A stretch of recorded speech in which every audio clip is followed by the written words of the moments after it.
Olá, meu querido jovem, minha querida jovem protagonista. Foi com muita alegria que eu recebi o convite para gravar esse vídeo. Meu nome é Milton Yuki. Eu estou aqui para compartilhar um pouquinho da minha história. Eu sou de uma família muito humilde, nasci no interior de São Paulo, onde morava no sítio. E eu tive uma infância muito difícil, porque eu sofri muito bullying por ter essa cara de japonês e ser uma pessoa extremamente tímida.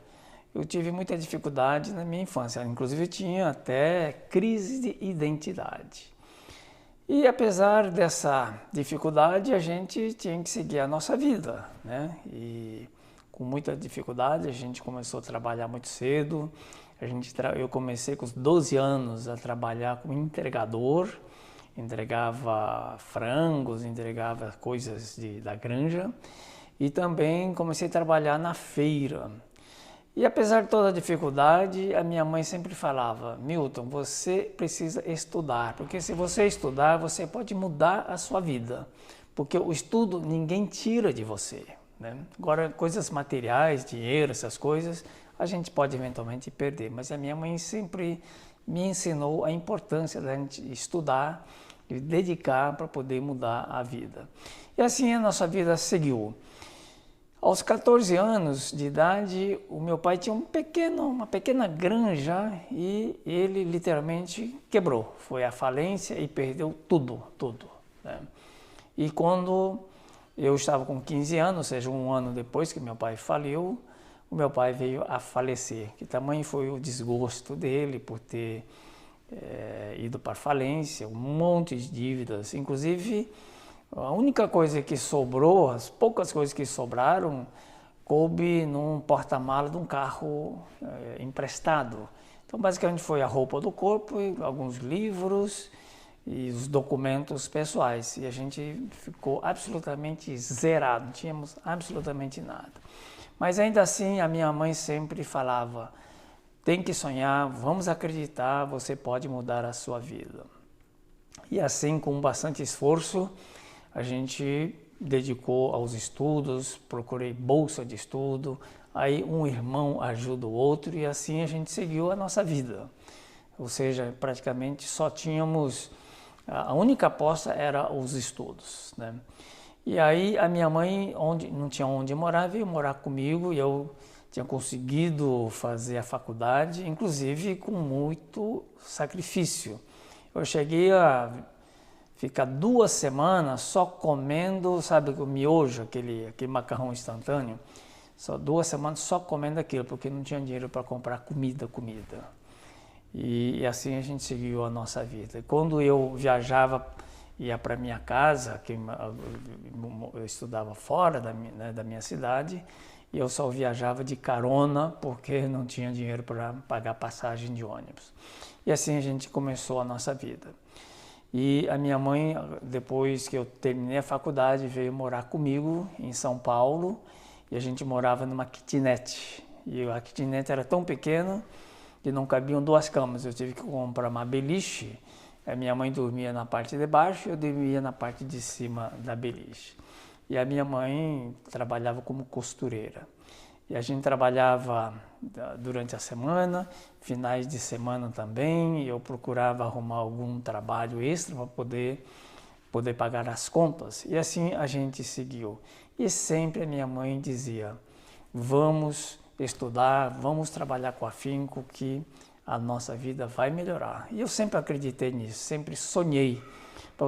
Eu nunca, por exemplo, na minha infância, na minha adolescência, eu nunca tive, eu não sei o que é festa de aniversário, a gente não fazia festinha de aniversário, eu nunca ganhei um presente de aniversário, mas eu entendia porque a situação em casa era muito difícil. Então a gente não tinha esses luxos, né? Viajar de férias, isso nunca aconteceu, né? Mas a gente não desanimava, sempre acreditava no nosso sonho, sempre queria viajar, queria conhecer o mundo, apesar daquela situação extremamente difícil que a gente vivia.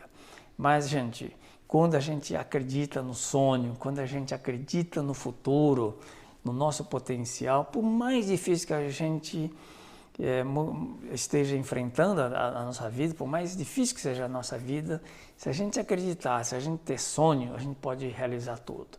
E foi isso que aconteceu.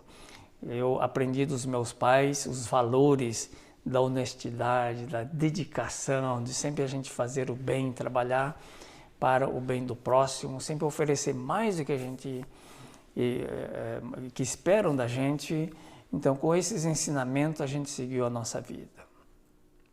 E graças a isso, eu pude galgar uma carreira profissional. Eu comecei lá de baixo, no Unibanco, né, que hoje é Itaú Unibanco, e comecei lá de baixo e fui galgando cada vez mais posições, até virar diretor do Unibanco. Depois eu virei diretor do Banco Santander, trabalhei na Cisco, aquela empresa de tecnologia, como diretor para a América Latina. E aí então pude realizar um dos meus sonhos, que era conhecer o mundo. Eu fiz mais de 89 viagens para o exterior, conheci 33 países, e aquele sonho que na minha infância parecia impossível, estava se realizando. Então, graças aos ensinamentos dos meus pais, de dedicar, de trabalhar, estudar, a gente pôde realizar esses sonhos. Depois virei vice-presidente da Reddicar, e hoje eu atuo como advisor, como conselheiro de empresas, de startups, tenho atuado como investidor de startups, e hoje eu tenho a alegria de poder compartilhar um pouco com você, meu caríssimo jovem, que é preciso sonhar. Não importa a tua situação atual, pode estar faltando dinheiro, pode estar faltando recursos materiais, pode estar faltando estudo, mas se você acreditar no teu sonho, se você acreditar no seu potencial e trabalhar com afinco, você pode sim se transformar no diretor de produção da sua vida, do filme da sua vida, e você ser também o protagonista desse filme maravilhoso que você pode produzir, que você pode criar. Então seja você o diretor ou a diretora de produção do filme da sua vida e seja você também o protagonista desse maravilhoso filme. Então acredite no seu sonho, jamais desista dos seus sonhos e siga sempre em frente, que você pode realizar o que você quiser, tá bom? Eu fico por aqui e agradeço pela oportunidade de poder falar com vocês. Muito obrigado.